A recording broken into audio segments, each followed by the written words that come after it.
ada 2 surat edaran Mahkamah Agung nomor 2 tahun surat edaran nomor 4 tahun 2016 dan juga surat edaran nomor 2 tahun 2004 BPK diperluas dengan BPKP, benar? Yang intinya bahwa yang menyatakan kerugian keuangan negara itu adalah BPK dan majelis hakim. Ya. Bukan, di dalam surat edaran itu ya, disebutkan yang menghitungnya adalah BPK dan BPKP. Di dalam 2 surat edaran Mahkamah Agung. Mohon izin yang mulia, sependek pengetahuan ahli bahwa itu adalah kaitannya yang menyatakan kerugian keuangan negara gitu. Kalau menghitung berdasarkan putusan Mahkamah Konstitusi itu bisa BPK, bisa BPKP, bisa auditor internal, bahkan jaksa sendiri bisa menghitung gitu. Pada putusan MK 30 tahun 2012 kalau misalnya 31. Demikian yang mulia. Oke. Pertanyaan saya adalah tadi kan ahli mengatakan hak kerugian itu harus sudah bisa dihitung sebelum penetapan tersangka. Benar ya? Ya, bahwa itu unsur kerugian keuangan negara, maka dalam rangka memenuhi unsur tadi itu harus terpenuhi tentang kerugian keuangan negara tadi itu yang bersifat nyata dan pasti dengan ukurannya dapat dihitung tadi itu. Oke. Demikian. 4 sudah dimasukkan sebagai bukti. Saya bacakan di sini salah satu putusannya, yaitu putusan nomor 5 tahun 2018 Pengadilan Negeri Pengarayan. Saya bacakan di sini bahwa syarat mutlak dari 2 alat bukti permulaan yang cukup, ya, harus ada laporan hasil audit perhitungan keuangan negara. Itu syarat mutlak. Itu merupakan salah satu jadi 2 alat bukti permulaan itu syarat mutlaknya harus ada laporan hasil audit perhitungan keuangan negara sebelum ditetapkan tersangka. Setuju? Baik, izin yang mulia bahwa sistem hukum kita tidak terikat putusan satu dengan putusan yang lain gitu. Enggak, pertanyaan saya sudah pernah dengar, lihat nggak banyak putusan mengatakan begitu. Ini ada 4 di depan saya. Semua putusan ini mengatakan bahwa yang dimaksud dengan 2 alat bukti permulaan kaitannya dengan tindak pidana korupsi, salah satu harus surat laporan hasil audit perhitungan keuangan negara, yang dalam hal ini bisa BPKB atau BPK. Pernah lihat nggak putusan-putusan seperti ini? Ya, saya pernah melihat, pernah mendengar dari kuasa pemohon, tapi pada dasarnya bahwa itu kan case by case ya, yang kemudian saya merujuk bahwa dalam konteks putusan Mahkamah Konstitusi bahwa tidak ada ya salah satu unsur untuk menyatakan kerugian negara itu harus LHP gitu ya. Bahwa yang terpenting adalah nyata bahan pasti dan kemudian dapat dihitung dari itu. Tidak ada satu keharusan berdasarkan adanya sebuah LHP. Tapi kalau sudah, mohon izin yang mulia. Sebentar. Begini, pertanyaannya langsung saja dijawab ya. Sebetulnya pertanyaan yang tadi intinya apakah ahli sependapat dengan pertimbangan putusan tersebut? Begitu saja ya. Silahkan dijawab lugas saja. Setelah itu lanjutkan pertanyaan yang lain. Mohon izin yang mulia, ahli menghormati putusan tersebut, tetapi ahli punya pendapat yang lain bahwa LHP bukan sebuah keharusan untuk menyatakan unsur kerugian keuangan negara. Silakan. Jadi sebelum ditetapkan sebagai tersangka dalam perkara korupsi, tadi kan Anda mengatakan harus ada kerugian yang bisa dihitung. Kalau misalnya ternyata dalam suatu perkara seperti kasus ini, hitung-hitungan itu belum ada sebagai alat bukti. Belum. Tadi kan Anda mengatakan kerugian yang bisa dihitung sebelum ditetapkan tersangka. Sebelum. Ya, ternyata apabila ada suatu perkara, kerugian itu belum ada dihitung. Bagaimana? Baik, mohon izin yang mulia, soal sudah dihitung atau belum, tentunya kembali pada soal pembuktian. Bahwa kemudian dalam hal ini, ketika sudah ada BPKP, sudah ada ahli keuangan negara, maka bagian dari unsur pemenuhan menghitung kerugian keuangan negara tadi yang mulia. Bukan satu-satunya berdasarkan LHP. Ketika sudah ada ahli-ahli yang menghitung tadi itu, bahkan ada mekanisme BPKP yang misalnya surat menyurat, ekspos dan sebagainya, maka sudah memenuhi representasi dari unsur pemenuhan tentang kerugian keuangan negara. Tapi Anda tetap berpendapat bahwa harus ada laporan perhitungan, tadi kan Anda mengatakan kerugian yang bisa dihitung. Harus ada perhitungan yang bisa dihitung sebelum ditetapkan tersangka. Itu pertanyaan saya. Terlepas dulu siapa yang ngeluarin. Baik. Mengingat bahwa itu ada unsurnya, maka unsur tadi harus terpenuhi. Harus terpenuhi. Hitungan kerugian keuangan negara tadi itu. Hingga kemudian lembaga yang menghitung. Karena ini adalah delik material, maka akibatnya harus terpenuhi.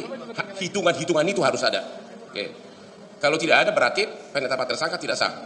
Ya, kalau tidak ada bukti yang menunjukkan hitungan keuangan negara tadi itu, maka berarti tidak terpenuhi unsur tentang kerugian keuangan negara. Terima kasih. Berkali-kali diperiksa sebagai calon tersangka, sebagai saksi lah. Ya. Katanya dituduh dia melakukan markup, ya.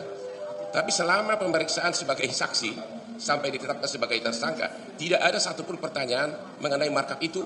Markup yang mana, jumlahnya berapa, dan markup dengan siapa. Apakah menurut Anda itu suatu pelanggaran hukum oleh penyidik? kalau si tersangka, si saksi tidak ditanyakan apa yang dituduhkan.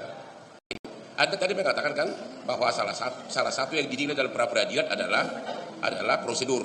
Oke, sekarang saya tanya begini, kalau seseorang belum diperiksa tapi ditetapkan sebagai tersangka, Anda pasti setuju itu melanggar. Belum diperiksa tapi tersangka, itu melanggar. Ini secara umum dulu. Ya, bahwa tidak boleh ditetapkan tersangka kalau belum pernah diperiksa. Saya kira setuju. Gitu ya. Kalau gitu kita persempit. Dia diperiksa, tapi yang dituduhkan itu tidak ditanya. Dituduh markup, tapi tidak ditanyakan markup yang mana. Ini prosedur juga kan? Ini kan mengecil tadi. Kalau tadi kan secara umum, seseorang tidak bisa jadi tersangka kalau belum diperiksa. Oke, boleh nggak bahwa seseorang kalau mau ditetapkan tersangka harus diperiksa apa yang dituduhkan? Tadi saya cek di LP nggak ada pertanyaan. Baik, menizin yang mulia.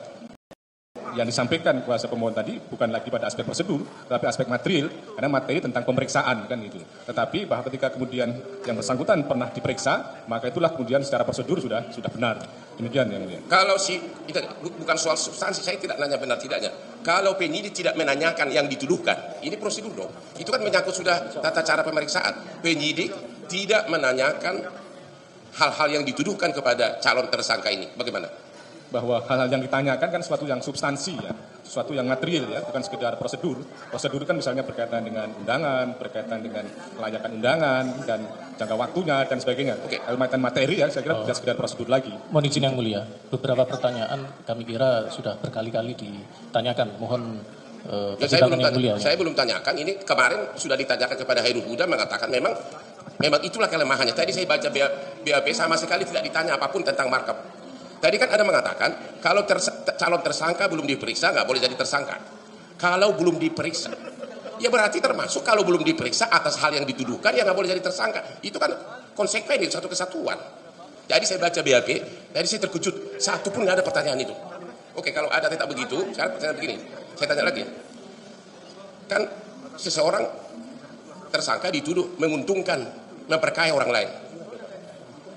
Sedangkan kan korupsi itu kan memperkaya diri sendiri, itu tidak ditanya karena memang tuduhannya memperkaya orang lain. Oke, sudah seharusnya enggak penyidik menanyakan di BAP siapa yang diperkaya, ya? Kan tuduhannya memperkaya orang lain. Kalau saya mohon maaf nih melecehkan putri orang, tentu harus ditulis dong namanya si Erni, si Susi. Nah, kalau begini memperkaya orang lain, tapi saya baca tadi BAP-nya itu sama sekali tidak ada pertanyaan apapun tentang siapa yang diperkaya, bagaimana, dan berapa besarnya diperkaya.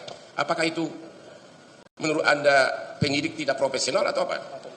Baik, merizin yang mulia bahwa pertama kasus itu berbeda satu dengan yang lain.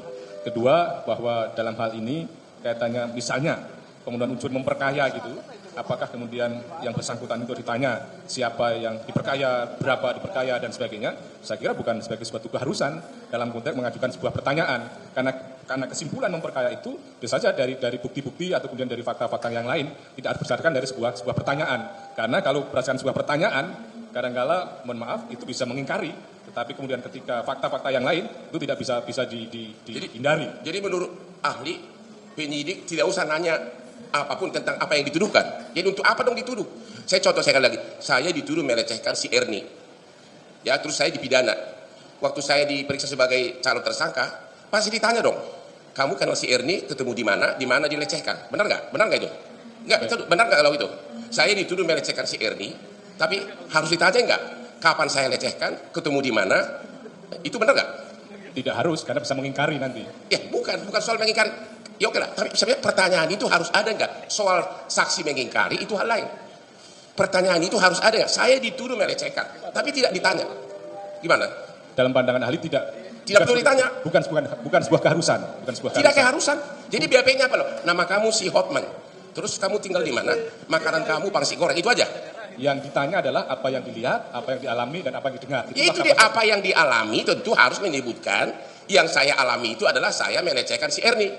Pasti harus ditanya dong. Mana mungkin ada pemeriksaan oleh penyidik tanpa menandakan apa yang dituduhkan. Karena dalam kasus ini saya baca tadi tidak ada nama 3 BAP tadi saya baca tidak ada namanya siapa yang diperkaya, Tidak ada pertanyaan kapan diperkaya. Tidak ada pertanyaan mengenai berapa banyak diperkaya. Baik, sebelum dilanjutkan, saudara kuasa pemohon, tidak perlu diperdebatkan ya. Kalau saudara memang tidak setuju dengan pandangannya atau jawabannya memang kurang memuaskan, tidak apa-apa. Terima kasih, nggak apa-apa. Saya hanya Silakan menekankan aja. Sudah selesai, saya nggak nanya lagi. Ya. Cuma ya rekan saya ini kok jadi Tidak apa-apa. aneh, Mas saya. Dilanjutkan. Yang dituduhkan nggak pertanyaan ditanya ya untuk, jadi nggak bisa ditahan tuh kalau nggak ditanya sama sekali. Oke, sekali lagi saya tanya lagi. Yang terakhir ini sangat penting. Tadi kan Anda mengatakan bahwa hitung-hitungan kerugian negara itu harus sudah ada sebelum penetapan tersangka. Entah terlepas dulu siapa yang ngeluarin ya. Tadi saya baca pos hitungan apapun, tidak ada hitungan sekali. Tidak ada sama sekali angkanya berapa di ekspos intern Kejaksaan Agung. Ini kan saya tidak nanya fakta. Kalau sekiranya begitu, tidak ada surat dari lembaga yang berwenang, tidak ada dari BPK, tidak ada dari BPKP, akuntan yang menyatakan sampai ditetapkan tersangka, sampai sekarang pun tidak ada intern kejaksaan hitung-hitungannya itu berapa. Sama di eksposnya pun saya baca tidak ada. Sementara Anda tadi mengatakan harus ada laporan kerugian itu yang bisa dihitung, barulah ditetapkan tersangka bisa dihitung. Berarti angkanya ada. Bagaimana itu? Ya, angka tadi itu kan nyata dan pasti, yang berarti bisa dihitung kan gitu. Maka kemudian dalam hal ini, ketika memang ada sebuah mekanisme, ada sebuah proses tersebut, maka sudah terpenuhi unsur tentang kerugian keuangan negara tadi. Bukan, ini tidak ada. Saya tadi baca, tidak ada apa yang dihitung itu tidak diuraikan gitu, tidak ada angkanya. Bagaimana mengatakan bisa dihitung orang tidak diuraikan? Di eksposnya pun dalam rapat kan ada berita acara. Begini